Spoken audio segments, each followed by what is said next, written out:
Qué placer estar nuevamente en sus hogares con un programa más de esta semana. Hace algunos días tuve la no grata noticia de que una persona que comúnmente cada vez que yo me detenía en un semáforo le pedía o intentaba al menos una vez por semana de pedirle, una persona sumida en las drogas, que yo le ayudaba, que yo lo llevaba a un lugar de rehabilitación. Sin embargo, esta persona murió por una sobredosis y me puso a pensar muchísimo en el tema de las adicciones.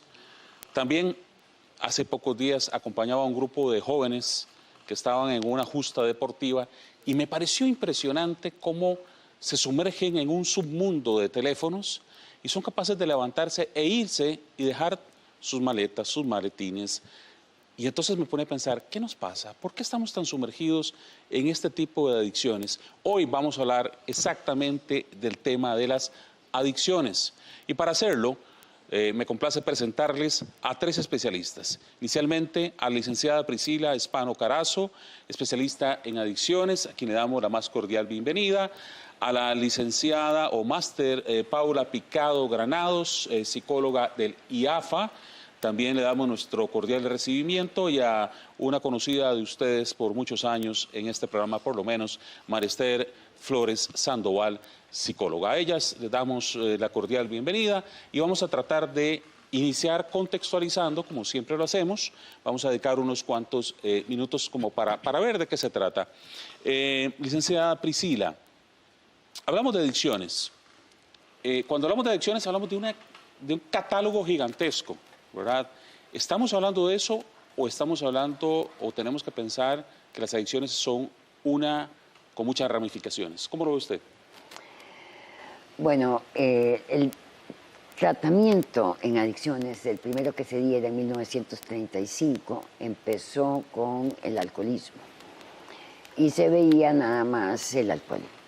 Después se fue abriendo los tratamientos a otras adicciones como el impacto que tiene la familia. Pasó a tratar otras drogas.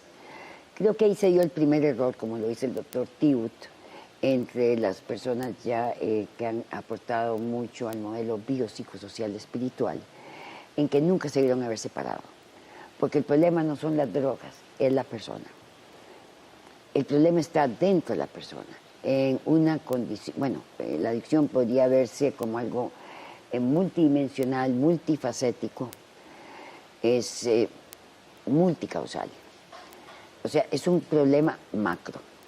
Se le dice la enfermedad del siglo, como la denominó en algún momento gente del MIDA que trajimos nosotros. Entonces, es una enfermedad, como digo, que hay que prestarle mucha atención porque hoy en día no se ven solo las multiadicciones químicas, legales e ilegales, lo que incluye medicamentos de género adictivo.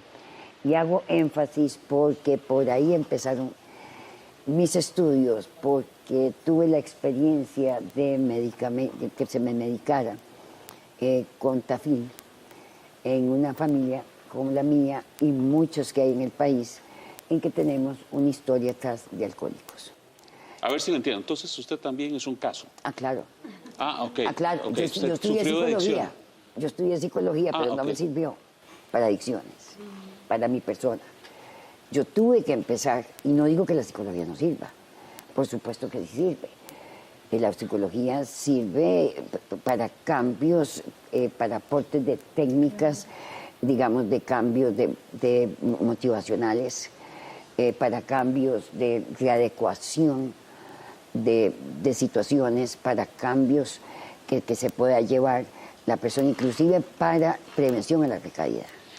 Le comprendo dos conceptos, doña Priscila. Lo primero es, si mal no lo entiendo, que aunque es multifactorial, pareciera que la enfermedad es una. Digamos, lo que me está haciendo es como un reflejo cuando hablamos del cáncer, ¿verdad? Exacto, hay cáncer exacto. de un montón de tipos.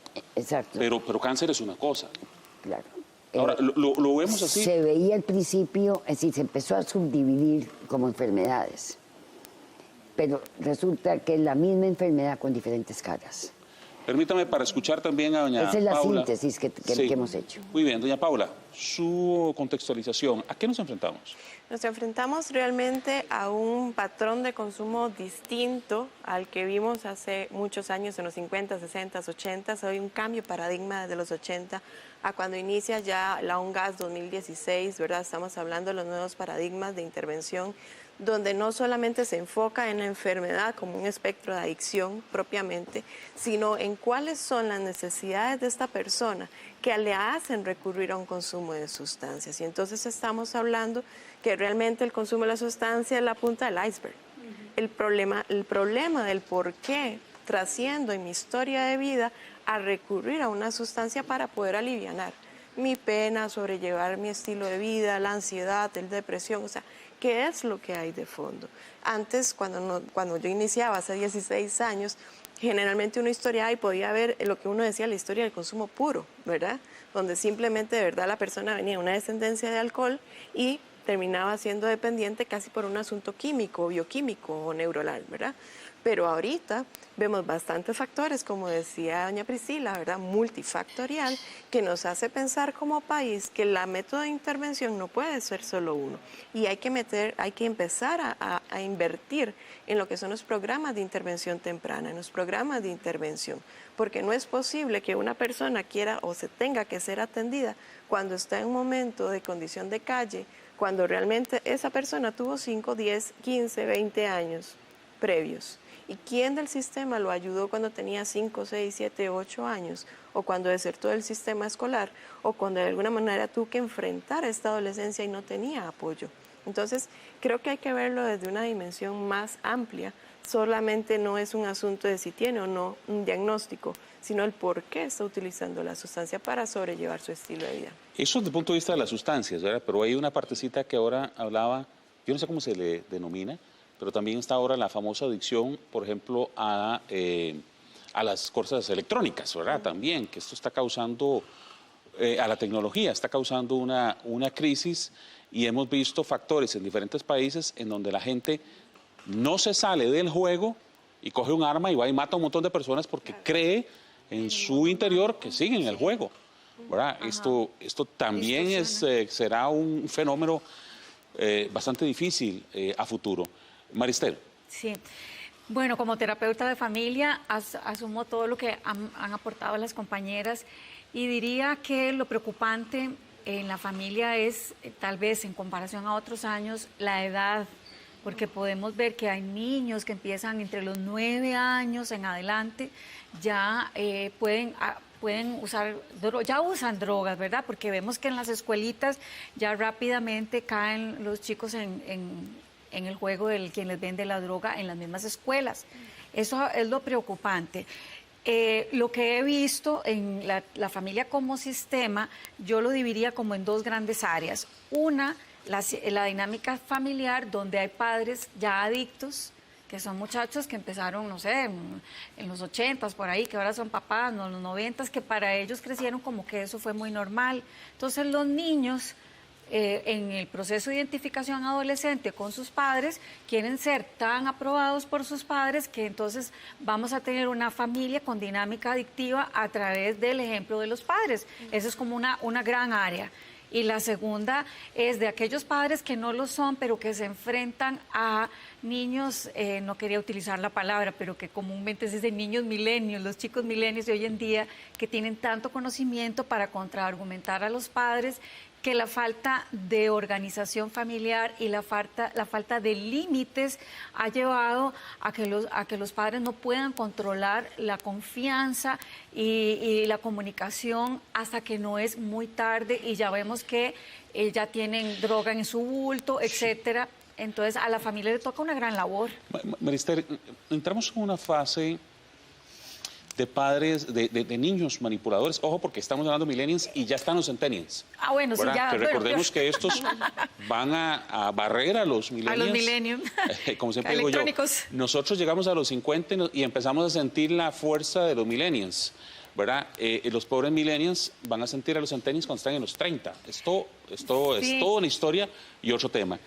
Estamos entrando en una fase en donde los padres, los niños son manipuladores, los padres manipulables, pero lo que me queda ahí para ir a corte y ahorita regreso con este tema es, también, creo que lo dijo Paula, es que estamos entrando en una sociedad de lo permitido, Sí, donde todo es permitido sí. y esa ola... La familia compite con esa permisividad y ese Exacto. presentismo. Y esa ola nos va a golpear. Nos está a corto golpeando. plazo. Ya empezaron, pero nos está golpeando. Déjenme ir a una pausa, ya vengo con más. Volvemos. Estamos hablando de las adicciones. Apenas haciendo el preámbulo, poniendo la mesa para empezar a debatir sobre qué hacer y cómo resolver temas tan complejos de los cuales yo sé, desdichadamente, a lo mejor están viviendo en sus hogares. Ya venimos con más.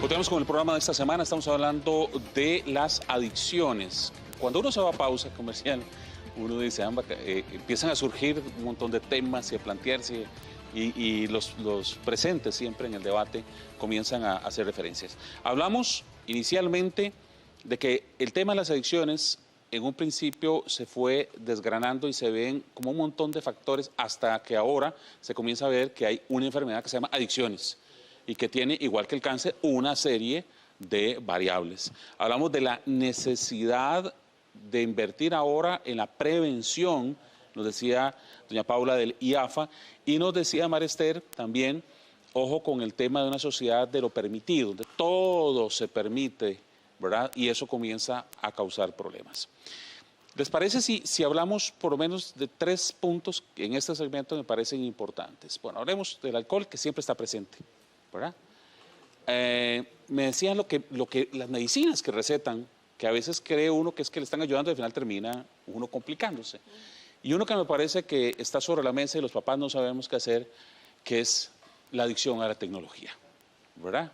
Que también nos impulsa hacia unas áreas ahí. Por supuesto, este segmento es completamente libre, así que podemos hablar de lo que ustedes consideran. Yo solo pongo 3 temas sobre la mesa. La que guste iniciar. Adelante, doña Priscila. Bueno, gracias. Bueno, encantada de compartir con ustedes. Igualmente, igualmente. A nosotros nos ha sorprendido el avance de esta enfermedad en los últimos 5 años. Mencionaste algo muy importante que fue en las conferencias de Yungas, pero está la de 1988, en donde precisamente lo que se decide es parar la persecución, el modelo de criminalidad y justicia, y pasamos a reducción al daño. Hablando de la enfermedad, que creo que debe ser el eje, porque lo demás son síntomas, como la tos de una gripe, ¿verdad? El dolor de cabeza, etcétera, los diversos síntomas. Pero veo cómo esta enfermedad se está dejando a lado. Se menciona, pero se habla solo de drogas. ¿Me entienden? Yo sé que lo que vamos a hablar ahora son síntomas muy importantes. La enfermedad, la primera adicción en el país, por censos que hemos hecho, son las relaciones obsesivas compulsivas. La segunda, la violencia adictiva. La tercera, los juegos de poder de alto riesgo y azar. Seguimos con el trabajo excesivo, que tiene 4 subtipos: desórdenes de apetito, sexuales y de comida, que se están exacerbando con la importancia, que es una adicción, darle demasiada importancia a algo o a alguien. Y solo esos temas estamos hablando, que si los minoritarios, que si les damos, que si... todos tienen el derecho, pero fijémonos en la obsesión que se va desarrollando alrededor de estos temas. Tenemos el gasto excesivo, la adicción a la tecnología, la dependencia química. Oigan, dependencia química está en el 7º lugar, no es de las primeras. A ver, permítame ir desglosando. La primera, violencia... No, relaciones obsesivas. Relaciones obsesivas. Claro. Esa es la primera en el trabajo, adicción que tenemos. En el país. Desglosémosla. Mire, es muy frecuente, no solo, es decir, entendiendo codependencia o con relaciones coadictivas que se empiezan a dar de personas que pierden el control hacia otras, que se hacen o muy pegadas a una persona o evaden esa relación. Pueden ser en el hogar, pueden ser en el trabajo, puede ser en la vida social, puede ser en los colegios, y se está viendo por todos lados. Es fuertísima esta adicción. Y esta adicción, tomando en cuenta que la enfermedad adictiva empieza con tolerancia, va bajando primero donde es abuso, aquí, hasta que pasa una línea sutil y ya después se hace adicción. Primero es abuso, después adicción. ¿Y llega a qué? A pensamientos suicidas, el suicidio. El tema más importante que debería estarse tratando, porque si esta enfermedad no se trata, el suicidio va a continuar. Los temas de suicidio son... Las relaciones obsesivas, nos someten a cosas tan graves como el suicidio. Adelante, la que quiera participar ahí para ir viendo un temita a la vez. Sí. Bueno, dale. Sí, creo que hay que hacer una diferenciación en lo que son trastornos propiamente por dependencia y lo que son conductas compulsivas o conductas obsesivas, ¿verdad? Porque son clasificaciones distintas. Entonces, sí hay que ver el comportamiento que está teniendo la persona y ver con qué existe, si existe una comorbilidad, ¿no? O si existe un acompañamiento de una problemática y la otra lo que viene a hacer es complementar esta situación. Por ejemplo, tenemos los chicos que tienen problemas de adicción a los juegos, a los videojuegos, con internet, sin internet, ¿ok? Entonces, ¿esto qué hace? Hace que se deteriore en distintas áreas de su vida. Bajo rendimiento escolar, falta de límites, trastornos alimenticios, posiblemente inclusive hagan una dependencia cruzada porque para desconectarme del videojuego quiera consumir alguna sustancia para poder mermar la aceleración que tengo o aumentar la concentración. Entonces, vemos que a veces existen algún tipo de dependencia cruzada que nosotros llamamos.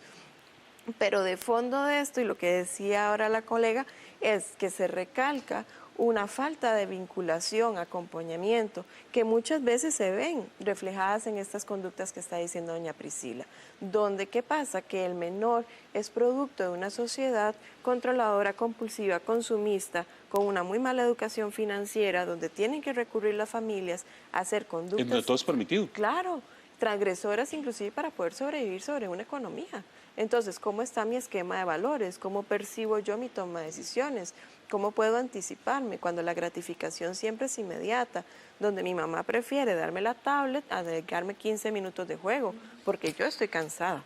Sí, vengo del trabajo, tengo que lidiar con las cosas de la casa y me es más fácil 15 minutos de tablet que yo 15 minutos sentado jugando con los carritos o jugando con las muñecas. En el 2012, María Esther, en el 2012 grabamos un programa sobre los derechos de los padres, porque se hablaba siempre de los derechos de los niños, de las mujeres, del adulto mayor, y entonces un día dijimos, hablamos de los derechos de los padres. Y recuerdo que en ese momento hablamos de que el papá tenía derecho de ir y verificar qué están viendo los hijos en sus... Meterse en su celular, meterse en sus claves, etcétera. Exactamente, que tenía ese derecho. Han pasado los años y la tecnología ha surgido, Quiero decirle que en esa época la capacidad de un celular era el tamaño de una rana. Hoy alcanza casi un cerebro humano. Sí. ¿Qué pasa? ¿Logramos algo o estamos peor? Sí, bueno, aparte de eso, pero quiero retomar lo que dijo la compañera en el contexto de la familia. Yo que trabajo con familias y veo el historial, digamos, cómo es que empiezan esas adicciones, que empiezan ahora no con químico, empiezan con la tecnología, los síndromes de abstinencia de los chiquitos, cuando ya les decís que vayan a dormir o que vayan a estudiar, ya ahí la familia se descontrola, porque es una violencia tan grande y el fenómeno que yo veo es que los padres se desconciertan, es que no saben qué decirle, cómo hablarle y qué medidas para que hagan caso. Lo que no se están dando cuenta es cómo está funcionando el cerebro, eso que llaman la luz azul, que se les olvida que es de día o que es de noche, el daño que eso se hace. Pero vean, digamos que de 0 a 8 añitos todavía los chiquitos son tuyos, son receptivos, pero ese es un tiempo de prevención para poder moldear la personalidad del niño, para poder ayudarle a controlar la ira y a poner los límites. Pero muchos que han abandonado el proceso de guía y límites lo han abandonado de verdad por el trabajo, por la condición social, por lo que sea. ¿Qué tenemos en las casas? Niños solos. Y no solo desde las 4 paredes, es una soledad afectiva. ¿Y por qué se enganchan unos niños y otros no? Los más pequeños se van a enganchar en ese momento de soledad porque necesitan estímulos por aburrimiento y ahora que lo uno con el bullying, que ahora la necesidad de aprobación de estos montones de hijos únicos en especial que van a la escuela a sentirse aprobados y donde no lo tienen, entonces se pasan el tiempo en la adicción del celular y de ahí son caldo de cultivo, digamos, para que pueda pasar a otro tipo de adicción. Pero los padres, muchos, y no quiero culparlos de verdad del todo, pero hay mucha ausencia y hay mucha como desconfianza de qué hacer, porque el fenómeno de los padres jóvenes de hoy en día es el miedo a lastimar su autoestima. es que si le regaño mucho, si le digo mucho, entonces, bueno, vaya y hágalo y yo confío. Entonces salen tarde, llegan a la hora que les da la gana o les dicen, acuéstese a las 11 de la noche y sabes que el cuarto está con la luz encendida y están ahí. Y los padres no son capaces de meterse al cuarto y decirle, no, se apagó. Que en aquel programa, y lo vuelvo a decir ahora, pues yo le digo, muerto el perro, muerta la rabia, se baja el switch y usted se pone la candelita, pero se bajó el switch porque los padres tienen que saber que tienen que tener el control. Si el niño no siente la fuerza del adulto que lo está guiando, se rebelan y es cuando sienten que quieren matar a los padres, porque aunque parezca una rebeldía, necesitan de nosotros. Estamos enfrentando una nueva deidad, y hay que decirlo, ¿verdad? Ahora que decía lo de la luz, ¿verdad? ¿La luz azul? Sí, esa luz azul nos lleva a encontrarnos una nueva deidad, que es la deidad esta omnipresente, bueno, de todo, en donde el mundo está aquí, todo se resuelve aquí, todo pasa acá, y es imposible incluso que la gente deje de llevar el teléfono hasta el baño, hasta el servicio sanitario. Yo siempre cuento esta historia brevemente, ¿verdad? De entrar a un baño y ver a un muchacho intentando orinar, pero con el celular en la mano. No va a poder. Y no podía orinar, entonces... La acción completa no se va a hacer. O sea, yo terminé de orinar, salí, me devolví y él todavía estaba aquí. Increíble. Y yo decía, Dios mío, algo está pasando. Esa nueva deidad nos está consumiendo. Nos está llevando, cuando hablamos de relaciones obsesivas, ahí pareciera mentira, porque tiene que ver con adicción tecnológica. Perdón, yo no sé de psicología, pero trato de sacarlo por default. La lógica se vale, sentido común. Al final tengo una relación obsesiva con un submundo. Una fantasía. Una fantasía, ¿verdad? En donde no como, en donde no visto, y esto me provoca llevarme a una posición que me dejó doña Priscila brincando, que es el tema del suicidio. Sí, al Bueno, final. yo precisamente quería intervenir un poquito, porque tenemos puntos de vista de la psicología totalmente válidos. Yo soy adictóloga. Entonces, el punto nuestro es la enfermedad adictiva y cómo está avanzando en el país, de muchísimas formas. Lo que estamos hablando solo es una de tantas. Entonces, claro, nosotros pues lo que quisimos dar como una visión general de qué es el avance de esta enfermedad, no solo en la tecnología. Se sabe que esto ya está convirtiendo en una sociedad de consumo, hay que trabajar más, los padres más ausentes, la adicción al trabajo la más aplaudida, podríamos decir que en muchos momentos está por debajo. Tenemos por otro lado el hecho de el miedo de los padres, porque así han dado también enfoques, yo creo que extremistas. Antes pegarle a un hijo y se entendió, claro, llegaron los abusos de golpear muy duro a un hijo. Sí, la diferencia entre disciplinar pero y también golpear. la nalgadita a tiempo, el llamar la atención, se ha ido por toda esa corriente, no tocar a los hijos, ya los padres van para la cárcel porque el chiquito llamó y ahora los hijos le pegan a los padres. Yo creo que empieza en una codependencia, una inmadurez emocional que se está dando en el país, en que se está perdiendo la estimación personal, en que las personas no pueden poner límites, son los factores de fondo de la codependencia, en donde no se puede decir no. Esto es adicción, lo que estoy hablando. Son factores de fondo emocionales, en donde las personas no o callan o gritan. Vemos los hogares que pasa esto. Vemos también en donde al no poder llevar esas características que deberíamos de tenerlas a mano, pasa a otra cosa, permite ser controlado o quiere controlar.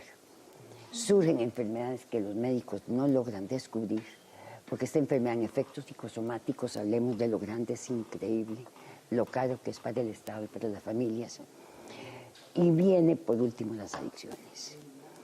¿Me entiendes? Todo un proceso. Pero yo apenas me habla, me dice, yo oigo, ¿me entiendes? Yo lo pongo entre el contexto, el marco teórico del proceso adictivo que se está dejando de lado. Porque si nosotros enseñamos a los padres, somos de familia. De hecho, los programas nuestros empezaron hace 80 años de familia. Pero las familias en estos momentos también están muy dispersas. La gente no se sienta a hablar, la gente corre, no se sienta en la mesa, etcétera. ¿Por qué? Por algún tipo de adicción. Búsquenla y verán que en el fondo encontramos una adicción.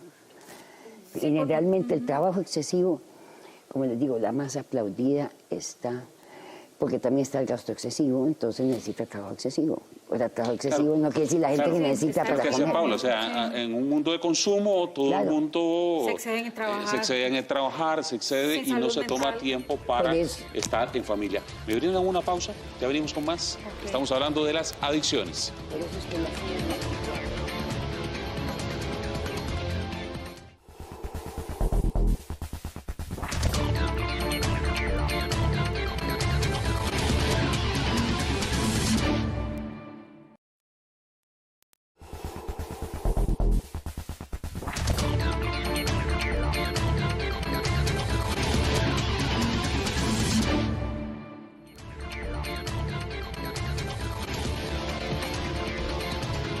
Bueno, lo decía en el corte anterior, cuando vamos a corte comercial empiezan a surgir un montón de temáticas y de preguntas. Voy a arrancar con María Esther, que hizo una pregunta en el corte comercial directa a Paula, que representa al IAFA, y creo que es válida hacerla. Sí, primero, bueno, porque gran admiración que le tengo al IAFA. Yo en mi consulta mando a todo el mundo al IAFA porque yo trabajo la área emocional de la familia, pero ya lo que es la adicción y tal, yo los mando para allá. Yo lo que le digo a mis pacientes es, primero es gratuito, tiene derecho a la información y a todo lo demás, pero mi pregunta es que como yo mando tanta gente a nivel clínico y personal, si realmente la gente acude al servicio, si realmente siente que es una necesidad estar ahí, permanecer hasta que ya la gente se resuelva, o ustedes tienen que dar como más mercadeo, más no sé, para que los chiquillos lleguen, porque para mí existe hace muchos años y es una gran institución para el país tener esta posibilidad. Y yo quisiera agregar, porque se dijo ahora al principio del programa, el tema preventivo. Claro. ¿Verdad? O sea, realmente, tengo que decirlo con toda la franqueza, uno a lo mejor no lo siente. Claro. ¿Verdad? Y tal vez sí se está dando, pero uno no lo siente. Y pareciera, como dijo doña Priscila, que el tema preventivo es vital. Cuéntanos un poquito el papel del IAFA. Ok, hoy en este momento inclusive se está inaugurando un nuevo programa de prevención indicada, que es el de Fusión Calle. Entonces es toda una estrategia de trabajar con chicos de alto riesgo mediante el deporte, donde se desarrollan habilidades sociales y demás. Tenemos nutricionistas, todo un staff de especialistas en terapias de movimiento y demás. Entonces sí se están buscando abrir la brecha a la que es prevención indicada, ¿verdad? Ya hemos tenido planes pilotos a nivel interinstitucionales con Fuerza Pública, PANI, fundaciones y IAFA, donde hemos trabajado lo que es propiamente procesos de intervención temprana, donde encontramos un chico que de alguna manera tiene una tendencia a un consumo o un puro de marihuana, no es para consumo, pero está en altísimo riesgo que un niño de 8 años tenga un puro de marihuana y que de pronto fue que lo tomó del vehículo de la mamá, bueno, y porque eso está ahí. Y entonces empezamos a hacer una intervención desde la familia, ¿verdad? Y esto está ahorita ya propiamente para poder visualizarlo para el 2020 ya como parte de un programa sólido. Lo que sí tenemos son las regionales, ¿verdad? Que ya hemos aperturado tanto lo que es Pava, Celedón, Liberia, Alajuela, Pocosí, porque lo que queremos es hacer accesible el servicio y no solamente desde el área de la parte metropolitana o central. Y propiamente lo que es el centro de menores, sí, acuden todos los menores de edad, tanto los que tienen un consumo experimental o perjudicial, ¿verdad? Propiamente, donde es el primer contacto con la sustancia, las mamás, que sí hay mamás que de pronto dicen, aquí hay algo raro, no me está gustando, está escondiendo mucho el asunto y me lo llevo para ver, y de pronto sí se encontraron, ¿verdad? Que un cigarro, que una marihuana o que anda con alguien que está consumiendo, se lo llevan a la intervención y ahí entonces lo aborda un equipo interdisciplinario, aunque no tenga el criterio de dependencia, o sea, simplemente estando en las primeras etapas de contacto. Y tenemos los chicos que ya están en una etapa de dependencia, a un consumo más severo, donde tienen la posibilidad de estar en un tratamiento ambulatorio intensivo, un residencial en los casos que lo amerita y mandar a desintoxicar. Vamos a ver, Paula, perdón, so pena, porque sé que doña Priscila quería hablar también de que muchos medicamentos que le dan a uno al final le terminan dando adicciones, más que, ¿verdad? Sí, pero quisiera hacerte una pregunta, porque es que de verdad se me viene a la cabeza. Cuando hablamos de marihuana, licor y todas estas otras adicciones, uno dice, bueno, sabemos que ahí están ese tipo de cánceres, ¿verdad? Pero yo no sé cómo le va a entrar al IAFA, porque este es universal. Sí, claro, lo que pasa... Este es universal, o sea, yo lo digo. O sea, Los síntomas vienen levantamos a ser más de parecidos. 100 veces estos aparatitos en el día para ver qué pasa, para encontrar los 999,000 WhatsApps que no importan para ver uno que es el que importa. Claro, lo que pasa ¿Cómo es que le van a entrar a esto? en el efecto, digamos, de los chicos que ya nos han hecho dependencia a videojuegos y toda esta parte, ¿verdad?, subreal de lo que es los juegos ¿Qué síntomas presentan? virtuales. Igual, ¿verdad? Suspenden abstinencia. Abstinencia es que Ok, Le da síndrome. le dan están ahí, síndrome, no comen, supresión, no nada. comen, dan náuseas, están ansiosos, les da sudoración de manos, les da trastorno de sueño, o sea, igual como si fuera un químico. Ahora, lo que sí debo aclarar es que nosotros, por ley, solamente trabajamos consumo de sustancias, ¿ok? No nos permite trabajar otras adicciones. Esto se hace desde la parte de salud mental, que es propiamente la caja. Entonces, todos los chicos que solamente tienen un problema por el uso del teléfono deben ser referidos a las clínicas de adolescentes, hospital de niños, dependiendo de la edad. Pero no te lleva, el uso excesivo de celular no te puede llevar a consumo Es un factor de riesgo. drogas. Bien podría ser un factor de riesgo en el sentido que los chicos de alguna manera están canalizando la situación problemática del hogar. ¿Y se están dando muchos casos ya? Nosotros no tenemos registrados, digamos, tantos en consumo de sustancias y videojuegos. Sí tenemos algunos y hemos estado trabajando de forma integral, pero no, digamos, una estadística tan elevada como sí podría tenerla tal vez la parte del hospital. Sí, digamos, yo lo puedo medir a nivel de la terapia familiar, digamos que de 10 familias, por poner un parámetro, de 10 familias, digamos que 8 ya están con el problema de adicción, ya sea de tecnológica o bioquímica. Es impresionante, porque las familias Recordemos interesadas... que bioquímica, para todos los efectos, es medicamento, ¿verdad? Medicamento, alcohol, todo lo que altere tu química porque te ingeriza algo. Gallo pinto, digamos. Pero, y antes de que se me olvide, quiero acotar que también hay otra adicción increciendo en función a esto, que es la pornoadicción, que está, bueno, no he tenido un solo caso de mujer, en hombres sí, desde niños. Tuve una familia con un niño de 8 y uno de 10 y los dos estaban totalmente pegados en la pornoadicción.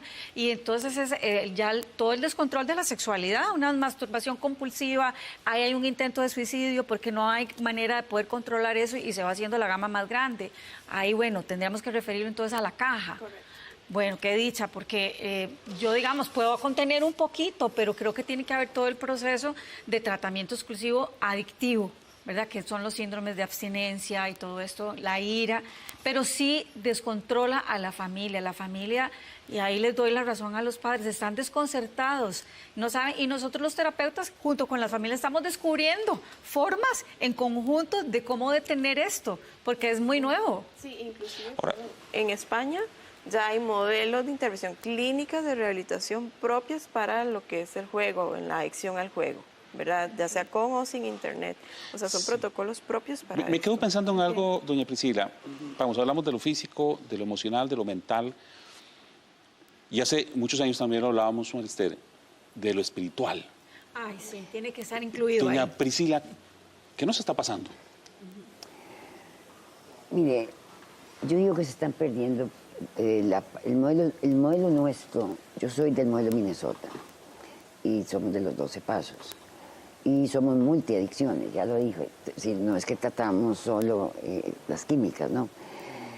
Lo que estamos viendo aquí es una pérdida de principios y de valores. Sí. Es decir, esa es la esencia. Generalmente vemos, y tal vez en eso sí nosotros hemos querido aportarle el IAFA por muchos años y estamos en la mejor disposición, me imagino que podamos hacer cosas muy interesantes, porque las químicas no es la solución. Las químicas es, como les digo, una de las últimas fases de esta enfermedad en presentación física. Pero imagínense que si nosotros, que usted lo dijo, desórdenes de apetito, que le llamamos nosotros sexuales y de comida. Mire, si ustedes se meten en internet, es más fuerte la droga sexual que se vende que la droga química. Está mucho más alta. O sea, no podemos quedarnos solo en químicas, ¿me explico? Sí. Y la problemática es que la enfermedad, sus factores de fondo, sobre todo el miedo, la culpa, el enojo, con lo que ocurre la enfermedad, en estos momentos los medican.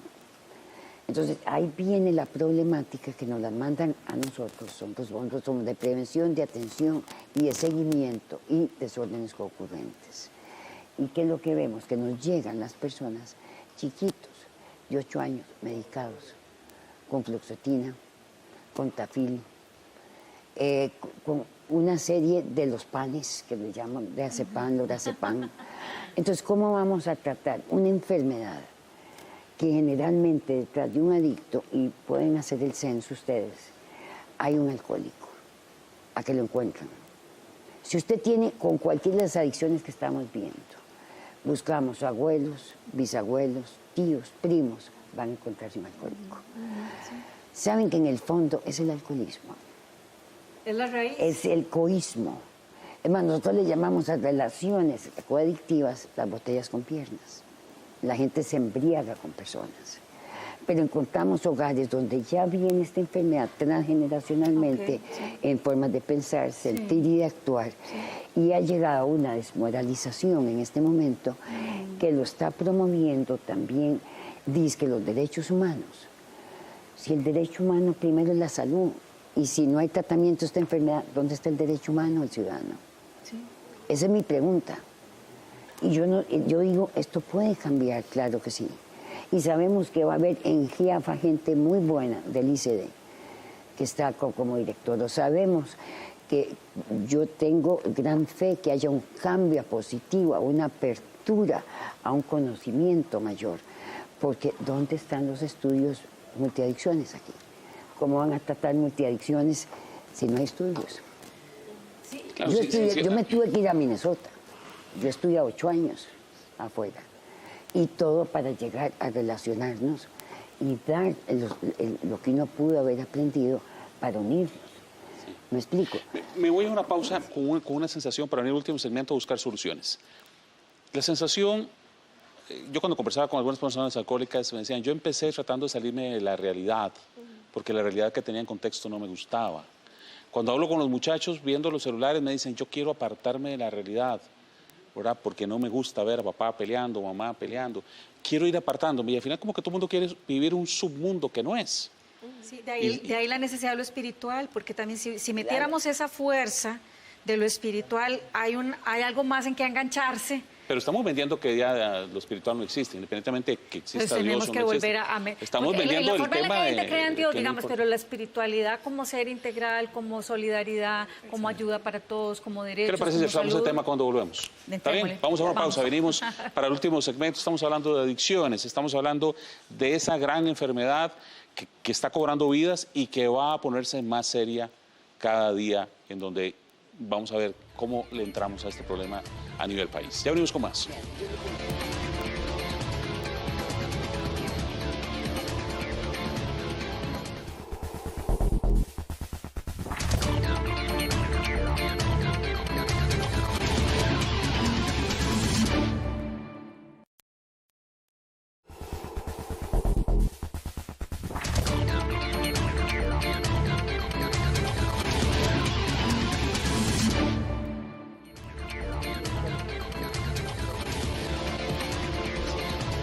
Continuamos con el programa, como se dan cuenta, bueno, el debate continuó. La pausa comercial el debate continuó, como se acaban de dar cuenta, porque empezamos a hablar del rol y el papel, y si estamos tan actualizados o no. Y ve qué curioso, porque aquí yo entro en una confusión. No importa, vamos a ver, no me voy a meter en el tema de Dios, ¿verdad? Yo sí creo que existe Dios, voy a anticiparlo, los que me conocen saben que es así. Pero vamos a hablar... o no voy a meterme en el tema religioso, sino en el tema espiritual. Porque María Esther dejó ese picando y decía, es que tenemos que tener algo en nuestros corazones que nos invite a entender que el mundo, aunque sea imperfecto, es maravilloso. Entonces quiero entrar por ahí y quiero entrar con algo que doña Priscila dijo en la pausa también, es que tenemos que reinventarnos, nos quedamos con instituciones del pasado, y no estamos funcionando a la velocidad que vamos. Y doña Paula del IAFA dijo, sí, tiene razón, así que ahí sí me interesó.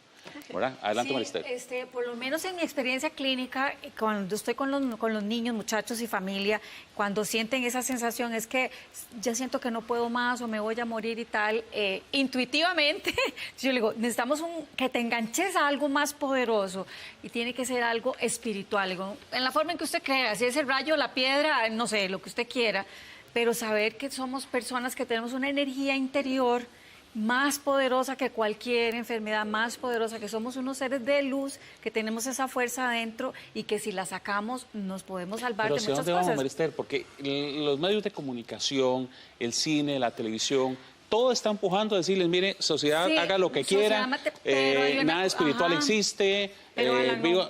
pero todos están Todo empujando así, hacia eso, Marister, pero esa es la verdad. Pero le ganamos, perdón. Y está diciendo algo muy importante. Hay una guerra comunicacional. Y esto viene, perdón, hace 15 años. Usted lo puede ver con la ventana de Overton, usted lo puede ver cómo se están haciendo estrategias de manipulación de masas, cómo se están bajando los principios, los valores. Entonces yo digo, como ciudadana de nuevo, con hijos, yo tengo, ustedes también deben tener, ¿qué estamos haciendo los costarricenses ante eso? La gente no hace nada. Miren, hablémonos muy seriamente. ¿Cómo va a ser que haya pasado temas como la marihuana como medicina para humanos, que es totalmente un non sequitur, es una falacia lógica? Y lo pasaron. De ahí viene, se atontan las personas. De ahí ¿qué viene? Ahora resulta, perdón. ¿Se lo pasaron? ¿A qué se refieren? En diferentes países es legal. Ah, sí. O que sirve para, que es paliativo para la medicina. Y aquí también, porque la verdad es que aquí hicieron todos los foros habidos y por haber que nosotros fuimos a ver y decíamos cómo hacer. Y las instituciones de gobierno hay presentes.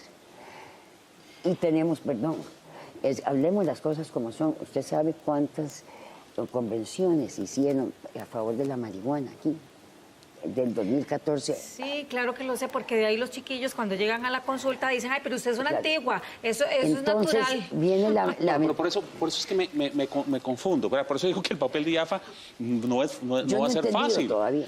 Porque al final nos dicen que todo es permitido, volvemos a lo mismo. O sea, Sí, todo ok. es permitido. Todo es permitido Vea lo que está pasando en países como Canadá, ¿verdad?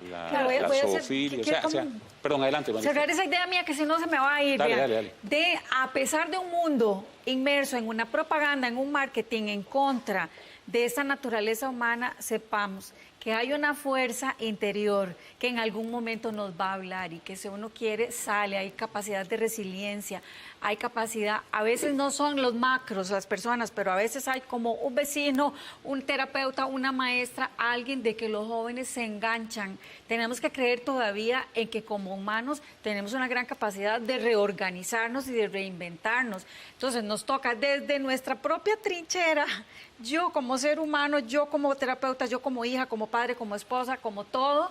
Entonces voy a hacer un cambio de actitud como para contagiarlo así, porque solamente ir contra el sistema tan grande no nos va a ayudar. Tenemos que nosotros, ahora que estamos, los que están viendo este programa, que les quede en su mente que todo está en el corazón, que si uno quiere puede, y de ahí van a surgir ideas de cambio como instituciones, como lo que usted hace, como lo que usted hace, como lo que hace Alan, ¿verdad?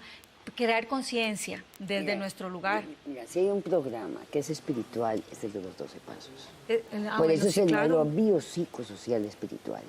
Pero mire, Bueno, entonces busquen búsquense en redes Los 12 sociales pasos. los 12 Eso es pasos, cierto, ¿verdad? estoy Para de que lo acuerdo. analicen. a Dios rogando y con el mazo Sí, dando. Sí, quiero escucharle porque usted planteó también algo y no quiero dejar que en este último segmento, Paula, porque todavía tengo que hacer conclusiones, por Ok, favor, y ok. tengo que ser rápido en esto. Usted le dice, doña Paula, hay que actualizarse, hay que modernizarse, las instituciones se quedaron y la velocidad a la que va todo, incluyendo esto, es muy fuerte, doña Paula. Y usted dijo que sí. Sí, correcto. Bueno, primero que todo, el sentido de vida yo creo que es realmente la pregunta, ¿cuál es mi sentido de vida? Y si eso lo trasladamos, ¿cuál es el sentido de mi institución? ¿Y cuál es mi sentido como profesional? ¿Y cuál es mi sentido como funcionario público?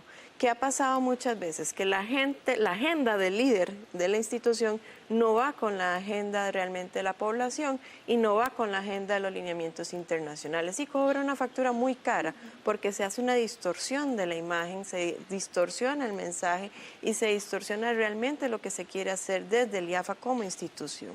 Y aquí ahí tenemos dos líneas, ¿verdad? Dos líneas de trabajo o tres líneas de trabajo.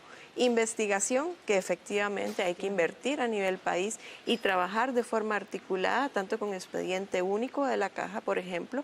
Hay que hacer prevención y hay que hacerlo de forma integral desde los 3 niveles de prevención y hay que ver la parte de atención directa y tratamiento. Y aquí estamos hablando de otros niveles también. Entonces, necesitamos intervención temprana, tratamiento para dependiendo del consumo o la dependencia o la complicación de la sustancia y la persona en esa correlación que ya determinamos que no son adictos, son personas con un problema de consumo de sustancias o de adicciones, ¿sí? Porque no lo definen el hecho de ser adictos. Y segundo, las personas que necesitan irse a un espectro de atención donde necesitan minimizar sus situaciones de alto riesgo que están relacionados con el consumo de sustancias y reducción de edad. Ya ahí lo tenemos, ¿verdad? Okay, ¿esto qué implica? Sí. Que yo como profesional necesito ampliar qué es lo que esta persona necesita. Y no simplemente me puedo aferrar a una técnica, y no simplemente me puedo aferrar a lo que yo aprendí hace 10 o 15 años. Necesito ver la realidad país. ¿Y el IAFA está caminando sobre eso? El IAFA está caminando sobre eso. A nivel de personas menores de edad se ha trabajado una red nacional donde está integrada por el IMAS, por el Ministerio de Justicia, Poder Judicial, PANI, Caja e IAFA, toda la parte del MEP educativo, y estamos trabajando en distintos perfiles que necesita la población. ¿Cómo hace IAFA para tratar de ir ahí cuando también a nivel general se propone una sociedad de lo permitido? Claro, y también son espectros políticos que están moviendo todo. Son espectros políticos, pero vamos a ver, población privada de libertad necesita una oferta de tratamiento, porque no hacemos nada con simplemente excluir a nuestros chicos en el Surquí y ya, descuenten la pena y en 15 años salgan y vuelvan a replicar con sus hijos lo que ellos aprendieron. No hacemos nada, hay que trabajar de forma integral. Menores de edad que se encuentran en albergues del PANI, ¿qué estamos haciendo para darle una oferta de atención especializada más allá de, pobrecita la criatura, de verdad, le tocó esta situación? O sea, ¿con qué herramientas estamos dándole a este chico? Porque al final de cuentas va a ser adulto. Sí, ¿no? Okay. Y al final va a salir de ahí a los 17 años y de qué forma lo formaron.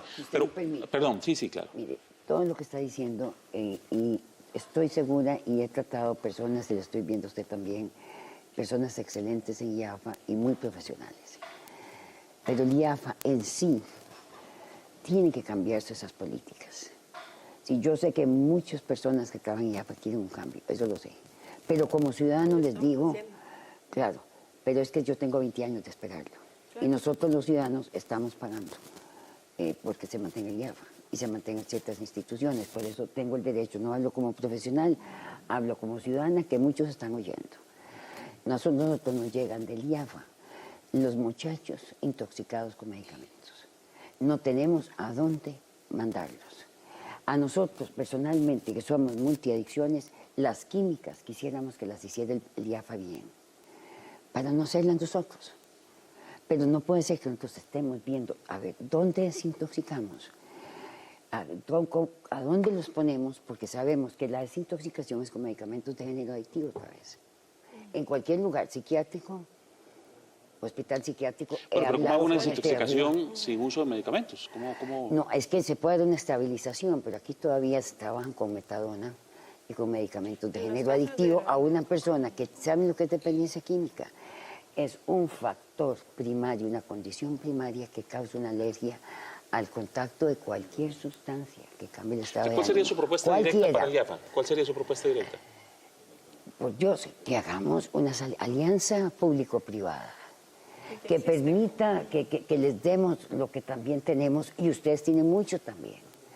Así lo dice la OMS, pero no ha habido forma. Tal vez hay para aclarar, porque sí existen alianzas, tal vez no con ustedes propiamente, pero sí existen alianzas con ONGs y fundaciones, que son las que hemos trabajado inclusive, por ejemplo, con ADP a toda la fase de desintoxicación, por ejemplo, o con las mismas comunidad de encuentro, por ejemplo, que trabajamos desde la parte de menores de edad, o Renacer, que tiene las normas ISO, que son parte de la red de personas menores de edad. Entonces, sí existen alianzas, inclusive Hogar Salvando el Alcohólico, donde nosotros trabajamos, hacemos conversatorios, trabajamos capacitación mutua, continua, ¿verdad? Entonces, sí hay articulaciones que se han hecho, lamentablemente a lo mejor no se han visibilizado para todos los niveles, y de pronto hay que hacer más énfasis en estos trabajos articulados y en redes que sí se están haciendo. Sí, claro. Ahora, me parece que hay una gran oportunidad aquí, que se sientan a conversar, ¿verdad? Hay dos ejes temáticos que van a evolucionarse.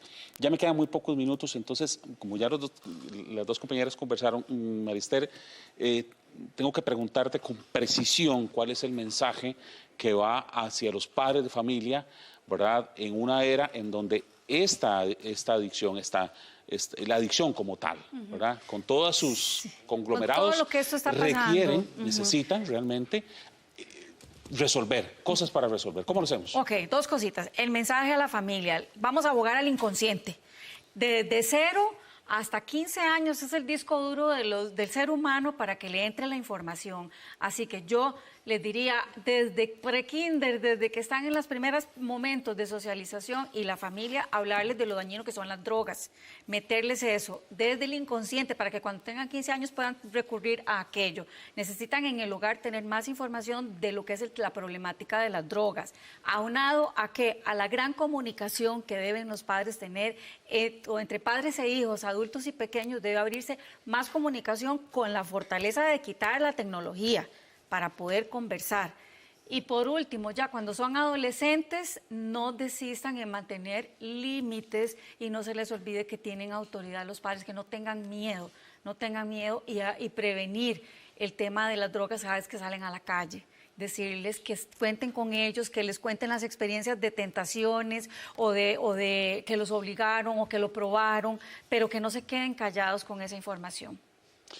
Quiero agradecerles a mis 3 invitadas por haber estado en el programa del día de hoy. Me quedan muchas cosas claras y espero que a los televidentes también. Y es que el tema, como lo hemos dicho, de las adicciones es un problema que va a pasarnos unas facturas muy fuertes en los próximos años, que hay que verlo como una enfermedad que tiene muchas ramificaciones. Estamos claros de que tenemos que cuidarnos de una sociedad de lo permitido, donde todo se permite, todo se hace. Eso es muy peligroso y que tenemos que cuidarnos los padres de familia a no ser muy manipulables y poner los límites que tenemos que poner. Comenzamos a tratar de construir en este programa y esperamos que realmente les haya servido a todos de una u otra manera. Por lo menos aquí yo tengo la esperanza que ellas dos se sienten a dialogar y que creemos una nueva fuente de conversación que haga que las cosas mejoren en este país. De verdad, gracias a todas. Dios bendiga sus hogares. Este país lo construimos entre todos.